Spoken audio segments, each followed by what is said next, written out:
कुटुंबातला कर्ता पुरुष जेव्हा जातो ना त्याचं दुःख त्या कुटुंबालाच माहिती असतं. आम्ही पण हे भोगलेलं आहे.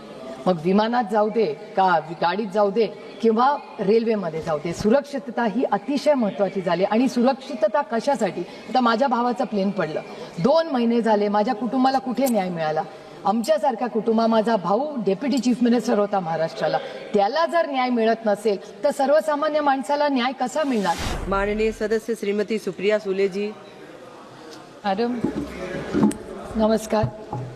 आज प्रवास आणि वाहतूक याच्यावर माझा 0 आवर आहे. मॅडम, प्रवास आणि वाहतुकीमध्ये व्यापार, आर्थिक विकास, नोकरी, कनेक्टिव्हिटी याच्यासाठी खरं तर आपण कनेक्टिव्हिटीसाठी प्रवास आणि वाहतुकाचा एवढं मोठं जाळं या देशात झालंय. रेल्वे असेल, विमान असेल, रस्ते असतील, ह्याची सुरक्षितता ही खूप महत्त्वाची झालेली आहे. सातत्याने माननीय गडकरी साहेब ही रोड सेफ्टीबद्दल आम्हालाही सगळ्या खासदारांना सांगत असतात, मीटिंग्स घ्या आणि त्याच्यामध्ये जातीने लक्ष घाला. तसंच रेल्वे बाबतीत सातत्याने रेल्वेचाही CAG रिपोर्ट आलेला आहे. आणि आज दुर्दैवाने वेग वाढल्यामुळे अनेक ठिकाणी आज रेल्वेचा असेल किंवा गाडीचे असतील किंवा विमानाचे ॲक्सिडेंट जातात.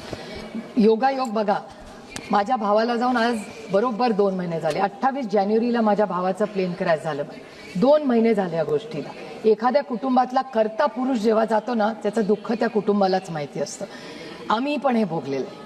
मग विमानात जाऊ दे का गाडीत जाऊ दे किंवा रेल्वेमध्ये जाऊ दे, सुरक्षितता ही अतिशय महत्त्वाची झाली. आणि सुरक्षितता कशासाठी? आता माझ्या भावाचं प्लेन पडलं, 2 महिने झाले, माझ्या कुटुंबाला कुठे न्याय मिळाला?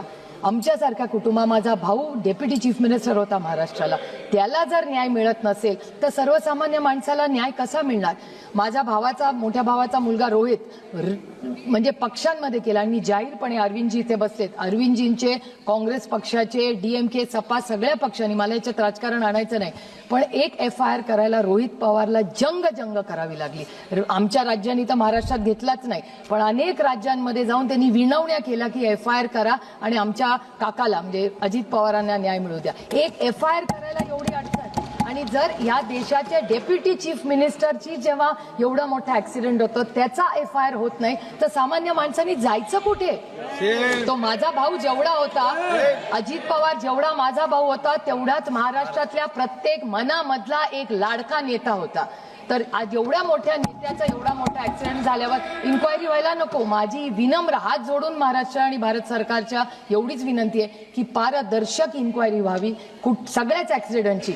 मग तो अहमदाबादचा क्रॅश असू दे, हेलिकॉप्टर क्रॅशमध्ये COD बिपिन राऊत गेले तो असू दे, मध्ये ॲम्ब्युलन्सचा एक क्रॅश झाला, एअर ॲम्ब्युलन्स झारखंडला, किंवा अजित पवारांचं विमान पडलेलं, हा न्याय हा समानच असला पाहिजे प्रत्येक कुटुंब. मग तिथली तो पायलट असेल, माझा दादा असेल किंवा त्या ज्या महिला विमानात होत्या त्या सगळ्या असतील, ह्या सगळ्यांना न्याय मिळाला पाहिजे. ती स्टुअर्डेस होती तिथे, ती एक यंग मुलगी होती, तिला न्याय मिळाला नको? माझी एवढीच विनंती आहे की ब्लॅक बॉक्स, आधी आम्हाला सांगितलं ब्लॅक बॉक्स मिळणार, आता सांगितलं खराब झाला. मग ब्लॅक बॉक्स, रोहित पवारांचे प्रयत्न, महाराष्ट्राच्या माननीय मुख्यमंत्र्यांनी काल याच्यावर स्टेटमेंट केलं. पण माझी एवढीच विनंती आहे महाराष्ट्राच्या माननीय मुख्यमंत्र्यांना की टाइम बाउंड मॅनरमध्ये ही इन्क्वायरी झाली पाहिजे. अनेक प्रश्न आहेत, त्याची उत्तरं सरकारने दिली पाहिजेत. आणि अजित पवारांना जी ती केस झाली त्यांच्या विमानाला आणि त्याच्याबरोबर पायलट असेल किंवा जे कोणी त्या विमानात होते त्या प्रत्येक व्यक्तीला न्याय मिळावा अशी विनम्र भारत सरकारकडे माझी विनंती.